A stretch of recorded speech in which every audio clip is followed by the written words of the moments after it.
Disclaimer under Section 107 of the Copyright Act 1976. Allowance is made for fair use for purposes such as criticism, comment, news reporting, scholarship, and research. Fair use is a use permitted by copyright statute that might otherwise be infringing. Non-profit, educational, or personal use tips the balance in favor of fair use. दोस्तों, आप सभी देख रहे हैं हमारा YouTube channel MP fast खबर की खास पेशकश आध्यात्मिक बड़ी बहस। एक तरफ है श्री अनोदाचार्य जी महाराज जी, तो दूसरी तरफ है संत रामपाल जी महाराज जी। आज की इस आध्यात्मिक ज्ञान चर्चा का विषय है कि भगवान के भक्त भी परेशान क्यों। आज की इस खास पेशकश का पूरा वीडियो अंत तक अवश्य देखें, क्योंकि यह वीडियो होने वाला है बहुत ही महत्वपूर्ण। आज के इस आध्यात्मिक ज्ञान चर्चा बड़ी बहस में एक तरफ है श्री अनोदाचार्य जी महाराज जी, तो दूसरी तरफ है संत रामपाल जी महाराज जी।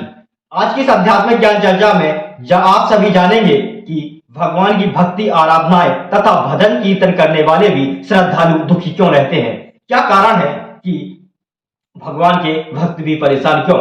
आज हम इसी सवाल को विस्तार पूर्वक क्लियर करने के लिए आप सभी के बीच दो संतों के विचार रखने वाले हैं। एक तरफ है संत रामपाल जी महाराज जी, तो दूसरी तरफ है श्री अनोदाचार्य जी महाराज जी। आइए वीडियो शुरू करते हैं और सबसे पहले जान लेते हैं विचार श्री अनोदाचार्य जी महाराज जी के। राधे राधे महाराज जी, मेरा प्रश्न आपसे ये है कि जो लोग कहते हैं कि जो पूजा ज़्यादा करता है वो परेशान ज़्यादा रहता है, तो क्या भगवान को अच्छा लगता है उनके भक्त परेशान हो? ना, ऐसा जिसने कहा है गलत कहते हैं। क्योंकि महाराज जी मेरे घर में सब खुश हैं। 4 साल से मेरी जो स्थिति है बहुत ही खराब हो गई है, तो हम ज़्यादा पूजा करते हैं तो सब लोग यही कहते हैं कि तुम ज़्यादा पूजा करती हो इसीलिए परेशान हो, पूजा मत किया करो। कलयुग में ऐसे कहने वाले लोग ज़्यादा हैं। और बल्कि जो भक्ति करता है भगवान को तो उसका और सम्मान करना चाहिए और लोगों के सामने उनको अच्छा दिखाना चाहिए। यहाँ तो हम लोग जो भी करते हैं वो गलत ही होता है और उनकी पूजा तक आ जाती है बात की पूजा मत किया करो। लोग ऐसा व्यवहार करने लगते कि तुम पूजा करती हो इसीलिए परेशान हो। देखिए, पूजा करना चाहिए, आप करते रहिए। रही बात दुखों की, संकटों की, तो वो तो आते रहेंगे।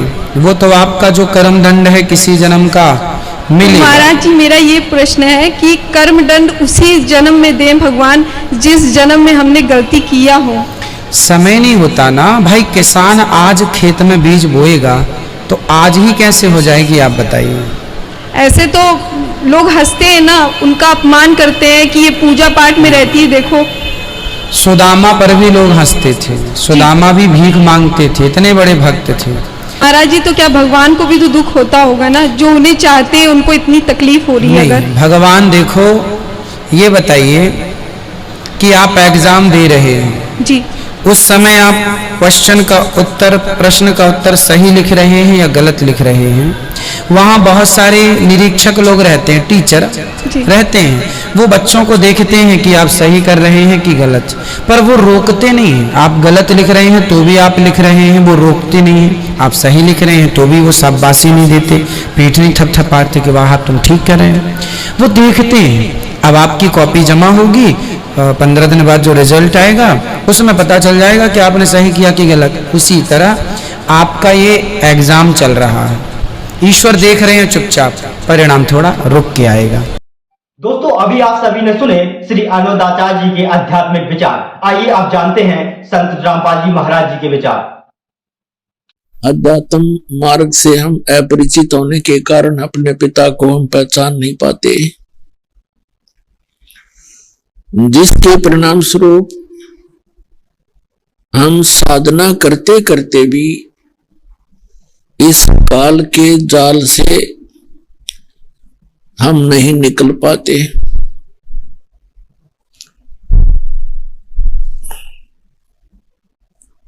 ये काल का एक भयंकर जाल है। इस जाल से निकले बिना हमें सुख नहीं हो सकता, हमारी जन्म मृत्यु समाप्त नहीं हो सकती। और अभी तक जो भी हमें अध्यात्म ज्ञान मिला था वो यूजलेस था, बेसलेस था, निराधार था, झूठा था। जितने भी संत, ऋषि, महर्षि जो सतयुग से लेकर आज तक रहे हैं, इन सभी ने परमात्मा को निराकार बताया है। और जैसे स्वर्गलोक, ब्रह्मलोक, ये स्थान भी उन्होंने बताया हमारे को। स्वर्गलोक बताए हैं और उसकी व्यवस्था ये भी बताई गई है कि वहां जितने भी प्राणी जाते हैं, स्वर्ग के अंदर अपना पुण्य समाप्त होने के उपरांत अन्य योनियों को प्राप्त करते हैं, दूसरे शरीर प्राणियों के शरीरों में वो प्रवेश कर जाते हैं। ये सिलसिला असंख्यों युगों से चला आ रहा है। तो कहने का तात्पर्य ये है कि हम यथार्थ अध्यात्म मार्ग से अपरिचित रहे, जिस कारण से हम जन्म और मृत्यु के इस दीर्घ रोग में फंसे रहे। हम साधना भी करते रहे, दुख झोंके तो बने रहे। इसका कारण यह था कि हम जिन भगवानों को, जिन देवों को हम पूर्ण परमात्मा मानकर पूजा करते थे, वो पूर्ण नहीं थे।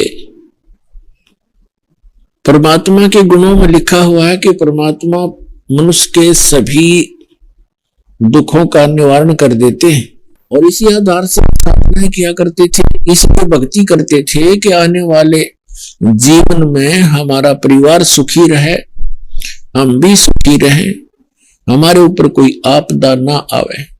इसलिए हम साधना किया करते थे, धन लाभ भी उद्देश्य रखते थे और परमात्मा की साधना हम करते रहते थे। लेकिन वही साधना करते करते कुछ तो बहुत अच्छी पोस्ट प्राप्त कर जाते हैं, कुछ अच्छे धनी हो जाते हैं, कुछ एक को अच्छी संतान भी मिलती है। उन्हीं साधनाओं को करते करते अन्य का सर्वनाश भी हो जाता है। इसका कारण ये था कि जिन भगवानों को हम भगवान मानकर पूजा किया करते थे, जिन देवों को, उनसे कोई लाभ नहीं हो रहा था। वो पूर्व जन्म के संस्कार ही सबके फल रहे थे। जो पूर्व जन्म के पुण्यकर्मी प्राणी हैं, उनको उनके प्रारब्ध में, उनकी किस्मत में जो लिखा है, उनको वो मिलना ही होता है, चाहे वो भक्ति साधना करें या ना करें। तो उनको जो उसी साधना को करते करते अच्छे धनी भी हो जाते हैं, संतान भी नेक होती है और संसार के अंदर वो सुखी भी नजर आते हैं। उनके पूर्व जन्म के पुण्य थे, उन्हीं के आधार से उनको जो प्राप्त हुआ, वो भक्ति से उसका कोई लिंक नहीं था, क्योंकि उस साधना को करते करते दूसरे उसी कुल के, उसी परिवार के सदस्य भी वही साधना कर रहे होते हैं और उनको इतनी हानि हो जाती है कि सोच भी नहीं सकते, क्योंकि उनके पुण्य नहीं थे।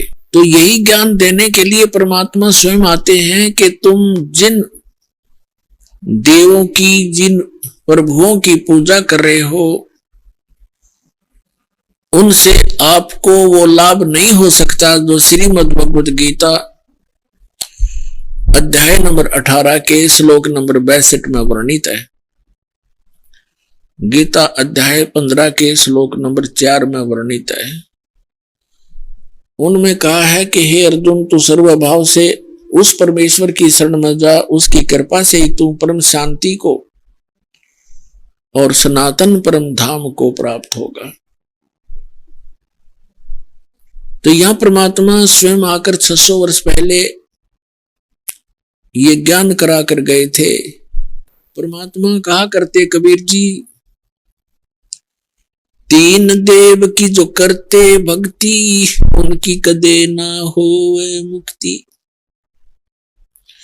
गुण तीनों की भक्ति में ये भूल पड़ो संसारे, कहे कबीर निज नाम बिना कैसे उतरो पारे। तीन देव की जो करते भक्ति, उनकी कभू न होवे मुक्ति। वो तीन देव कौन कौन है? श्री ब्रह्मा जी रजगुण, श्री विष्णु जी सतगुण और श्री शंकर जी तमोगुण। तो परमात्मा 600 वर्ष पहले कहा करते थे, गुण तीनों की भक्ति में ये भूल पड़ो संसारे, कहें कबीर निज नाम बिना कैसे उतरो पारे। तीन देव की जो करते भक्ति, उनकी कदे ना होवे मुक्ति। पुण्यात्माओं, आज से लगभग 600-550 वर्ष पूर्व और भरे बाजार में सत्संग के अंदर प्रवचनों में ये कहना कि तीनों देवता ब्रह्मा विष्णु महेश की जो पूजा करते हैं उनको कोई मोक्ष प्राप्त नहीं हो सकता, उनको कोई उनकी गति नहीं हो सकती। तो पुण्यात्माओं, ये बहुत ही कठिन कार्य था और परमात्मा ने ये 600 वर्ष पहले कहा, ये ज्ञान दिया, जिस कारण से परमात्मा का बहुत विरोध हुआ कबीर परमेश्वर का। उनके साथ बहुत सी बदतमीजियां की गई, उनको जान से मारने की भी चेष्टा बार बार की गई, लेकिन वो समर्थ थे। वो हमारे पिता हैं और वो हमारे लिए ही आते हैं कि कभी ना कभी तो इनका ये नशा, ये झूठे सुख का नशा जो काल ने कर दिया त्रिगुणमयी माया का, ये कभी तो उतरेगा, कभी तो मुझे पहचानेंगे। तो अपनी पहचान छोड़कर चले गए थे भगवान 600 वर्ष पहले, सन 1398 से सन 1518 तक 120 वर्ष एक जनसाधारण की भूमिका की, एक सिंपल जुलाहा बनकर, धानक बनकर रहे भगवान। और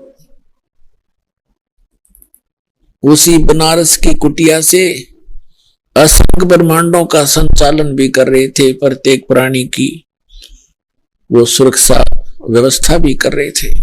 अपने आत्मा परमात्मा ने 600 वर्ष पहले कहा था कि तीन देव की जो करते भक्ति, उनकी कबू ना होवे मुक्ति।